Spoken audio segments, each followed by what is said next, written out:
What is going on, everybody? Welcome back to the channel. After Sound here, bringing you Splinterlands content every single day. We also stream right here on this channel every Tuesday, Thursday, and Sunday morning, so come by and say hello. All right, guys, another week in the books, another town hall done, and this one's going to be, this one was a good one. Matt was on. There was a lot of land discussion, and I'll tell you right off the bat that, the town hall was literally, I would say like 70 to 80% of it was just Matt and Aggie reading through the white paper, which is not what I expected. I don't want to say that it was a waste of time because, a lot of people haven't gone through the town hall gone through the white paper themselves. But, as somebody who's been reading it like in and out the entire time, a lot of it was like, okay, I want some new stuff. I want some alpha. So there was a short Q&A session. The team was very generous with their time. They gave like an extra 15 minutes or so to actually cover a lot of the questions. And then there were some interesting little tidbits that were given out. So as a reminder, for those new to the channel, those new to this series, every week or whenever there's a town hall, I do my 5 biggest takeaways. It is not a summary. There's fantastic written and video content creators that put together summaries. And in fact, we are looking at the official Splinterlands Town Hall summary up on PeakD or Hive blog. So I'll use this as a reference, and then you already got a sneak peek at the 5 major things I'll be talking about, along with some bonus items at the end. So let's dive right into it. Decb will finally have its first use case starting with the March 21st update. And that is going to be for energy, because the whole ACR system is changing. We're going to have a simple energy system now. And if you want to buy more games, right, if you want to pay for more energy, you can use Decb. So we knew the Decb utility was coming soon enough because it should be going live with surveying, and that is still slated to go a week from now when land phase 1 is complete, right? So March 28th. But even still, if that gets delayed another week, we know that it's coming within the next couple of weeks here. But we are going to get the first utility for Decb, and we know that there'll be future utility, not just with land, but with guilds, as that is on the roadmap for Q2 as well.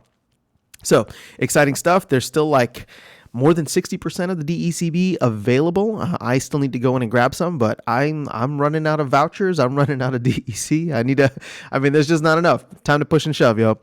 Okay, so number 2, this was an interesting one. I don't know if they've had anything on here specifically, but I'm just going to go off of memory for this because Matt addressed summoners on land. A lot of people were feeling a little down or salty about the fact that like summoners don't have a larger role on land. And while that could change in the future, the team did give, at least previously when they started talking about land phase 1.5, they said that they didn't want to limit land in any way. They wanted to soak up a lot of cards out of the ecosystem, and by having a summoner there and summoner levels matter, that was just not going to be something that would be beneficial. So a lot of folks, and I would say, let me put it this way, because I want to be empathetic to both sides, even though I think that there's a clear right side in this. So when it comes to the folks who were upset about it, I understand, because there was definitely a lot of discussion in previous town halls and map chat and all this stuff about like summoners. I also had the impression for the longest time that summoners were going to be required on land, and so we were even doing, I think I even made a video maybe a couple of months ago talking about how summoners are, how many summoners there are in circulation, how many we could get for like a max copy versus the amount of land, right? So it's something that was on my mind. I know it was something on many other people's mind, but I was in the wrong category. I was on the wrong side of the thing, because I have also said on this channel many times that until it is in a white paper, until it is in a post, it is not official. And I feel like I've learned that lesson multiple times, and I need to teach it to myself first and foremost, but I'm just reiterating it here, that until something is in a post, it is not official. And then even when it is in a post, if you guys haven't learned that the DAO can go and vote on anything and essentially change the white paper, change posts, change decisions, nothing is really set in stone until it's like set in stone. So, the summoners on land, like I said, I'm empathetic because I was in the same boat. I was not going out and buying a bunch of summoners, but also because I wasn't going out and buying a bunch of cards. Again, I have empathy for people who went and started to do that, but it just comes down to the fact that like you can't be making financial decisions based on something that is not finalized yet. And I think Matt even said that during the town hall. Actually, I'll have to see if he actually said it that way, but I'm saying it now, where it's just, at the end of the day, like, it's the lines are so blurred between like investment and game, right? But even still, if you were just viewing this as just a game, thinking that you need the summoners, that's still a financial action that you have to take, and you're doing it trying to speculate on where things are going to go based on things that the team has said. But I would say hold off, and maybe this leads to a broader kind of argument where people don't do anything until it's live, right? We see a lot of the rhetoric now where it's just like, man, we know all these things are coming, but how come DEC batteries haven't sold out? How come DEC isn't at peg? How come people aren't like clamoring for all these different cards? And I mean, sure, to a certain extent they are, but at the same time, I think the larger actors in this space, people who've been around for a while and understand this pattern of kind of like back and forth with the team, just know that it is not, you got to wait until something is final, like final in a post, in a vote, whatever the case is. So, the Summoners on Land thing, I'll just wrap up by saying like, you can speculate, and sometimes you'll get it right, and you'll be way ahead of the curve because you would have bought stuff. Like you would have front run many times, right? And that's essentially what happens every single time. Like people are just trying to front run everybody else. But ultimately, at the end of the day, like if you're taking financial action, then you just gotta own up to it. And so it is what it is. And I feel empathy for people who felt that way because I was in that boat too. But it goes without saying that at the end of the day, if you're spending your dollars, then you should be damn sure about what is going to happen. Otherwise, I mean, ultimately it's on you to take accountability for how you spent them. Right. So, at the end of the day, a post, the white paper, those are the closest things that we have to that. And so I personally would wait until you see some of that coming out. Okay, number 3. Now, this was interesting. SPS is going to replace CP, but that's not new. We already knew that was going to happen. I don't think there's much information in there for it. But this was actually during the Q&A session, and somebody was asking, there were several questions asking Matt, like, can you at least give us a ballpark? Do you have an idea of how much it's going to be per league and all that, yada, yada, yada? And this is the first time, at least I've heard of it. But the way that CP works now is if you do not have enough CP, you cannot play in that league. Whereas with SPS, we were assuming a similar kind of parallel, right? Like, again, I'm just throwing out numbers here. The team has not said anything, but let's say it costs like 500 SPS stake to play in bronze, for example. Well, if it's 500 SPS stake to play in bronze, if you don't have the 500 SPS, are you not allowed to go into bronze? Or like, let's say 1,000 for silver. If you don't have 1,000 SPS, are you not allowed to play in silver? Do you just stay in bronze without being the ability to move up? That changed because for the first time, we heard Matt talking about the SPS SPS staking requirements in a more spectrum kind of way, similar to how they treat card levels now. So the way that he phrased it was like, it's going to be similar to the way the card levels in the sense that, like, let's say, again, for silver, you need to have 1,000 SPS staked. Well, if you only have 750 staked, you're still allowed to go up to silver, but you're only going to earn 75% of the rewards, right? You have 750 out of the 1,000 required. So it'll probably end up being a portion of the total amount until you can hit those thresholds, right? And I'm sure there'll be thresholds for bronze, silver, gold, diamond, and then champion. So, what he specifically said was he didn't want anybody to feel like they couldn't level up. They couldn't play at whatever level that they wanted to. Like, if you have the cards for it, that's fine. You can play, but your earnings may not be as high or may be deducted based on your overall stake. So they haven't designed this fully yet, but this is the first time I've heard anything different that got me out of the paradigm of like SPS and CP, right? Just kind of having that parallel. So again, I mean, I don't know if this is a good thing or a bad thing for SPS. Maybe you don't need as much SPS as you thought because you'll still be able to play at whatever level while slowly earning more and working your way up there. But at the end of the day, like this was a major change to how I viewed the upcoming SPS staking requirement. Again, as we just learned in point number 2, take all of this with a grain of salt because the team has, Matt clearly said many times that they are still in the process of designing this. Things can change, so don't take anything as law until there's an actual post out for it. But like I said, the reason it caught my attention is because there was, this is the first time I've ever thought about it on a gradient scale rather than, kind of like a hard cap. Okay. Let's see here. We are going to talk about start. I don't think there's going to be anything we're going to need here except maybe some eye candy, but we'll get to that later. And Nate wasn't even on for eye candy, so maybe there's no eye candy. All right, so we'll just stay on this page.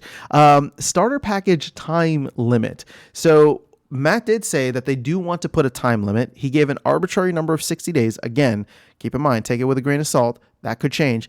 But an arbitrary time of 60 days once surveying goes live. So if we do get surveying live in March, right? March 28th, I think is the estimated date right now. Then, that would give you until kind of like the end of May in order to take advantage of the starter package. And keep in mind, you cannot get the starter packages after you've already surveyed your land. So if you're planning to survey and we're getting pushed to survey, whether it's because you want to be in a certain region or certain area, or if we can get that proposal for SPS rewards only going to surveyed lands passed, then that's going to push people, and I think that's going to push the timeline up. Where you want to get your DECB, you want to get your DEC, you want to get whatever it takes in order to get these starter packages. And for my, again, this is not telling you what to do. I've said this a couple times here, and I actually said it last night on Walking Keys and Gangstream.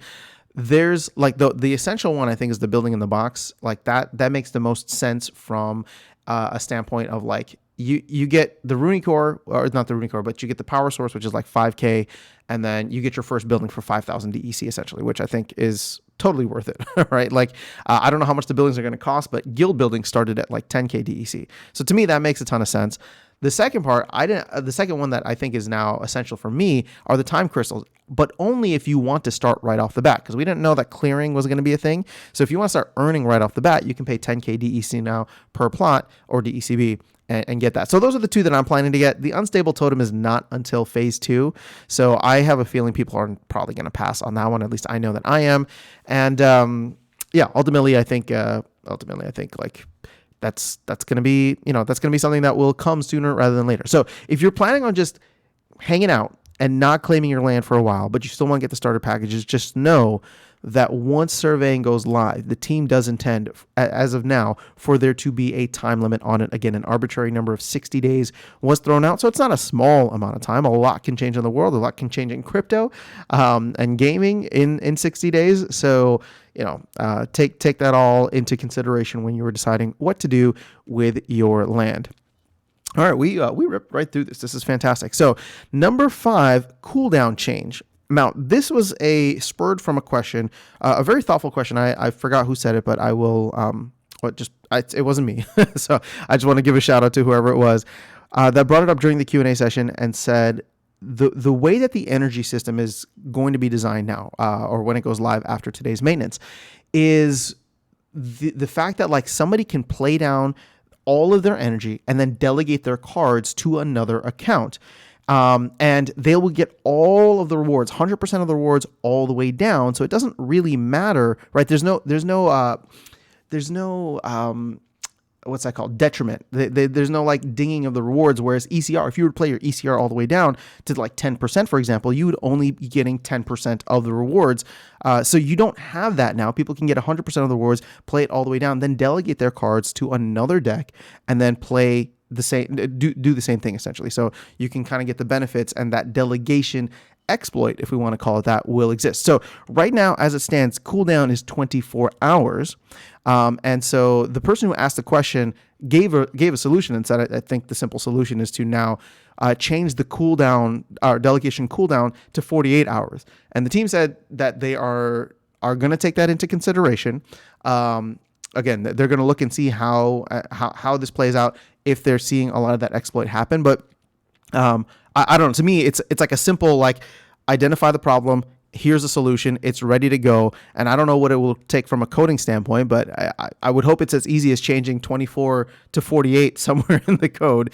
And so I wouldn't be surprised if we have that come at some point in time. So again, It's not official yet, but somebody did identify that there could potentially be problems there for accounts that share decks essentially, and they provided a solution which I think is actually quite reasonable. And so if we start to see that being abused or manipulated by many accounts, or at least if the team does, then I wouldn't be surprised if we see this coming in very soon in a future update, especially if there's not going to be much in terms of development work that needs to happen for it.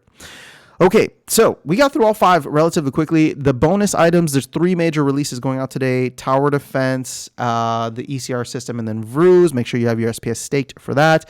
The Tower Defense beta, though, the 500 packs in your that you will need are actually needed to be bought from the store itself. It cannot be off the secondary market. Now, I'm guilty. I went and bought a bunch off the secondary market thinking that would be the case, but it's only if you bought 500, either from the presale onwards. You can join the beta today. You don't have to be somebody who bought 500 in the presale, but if you bought 500 from the store itself, then you're eligible to play in the beta. So that's that. New Q2 roadmap. I did a separate video for this, but there is a new roadmap out. In case you missed that video, you can go check it out, or just go into the Discord and you can see the roadmap there for yourself. Or actually, do we have the roadmap here?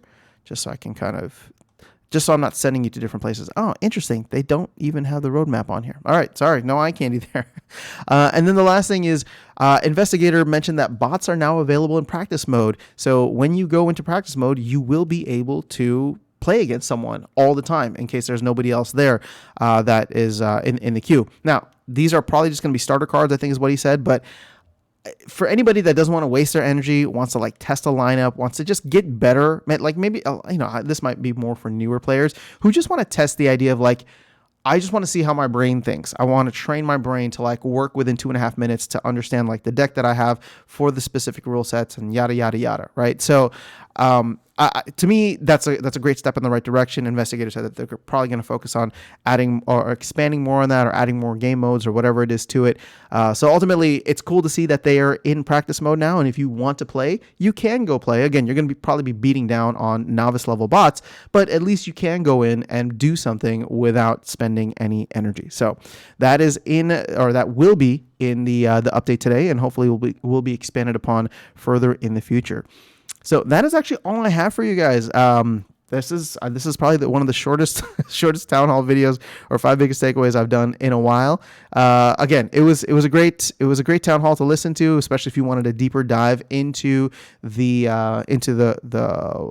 white paper for Land Phase 1.5, and certain questions that dug a little bit deeper, but. That's all I have for you here. So let me know your thoughts in the comments below. Any questions, concerns. I will catch you all in the next video and see you around the game. Take care.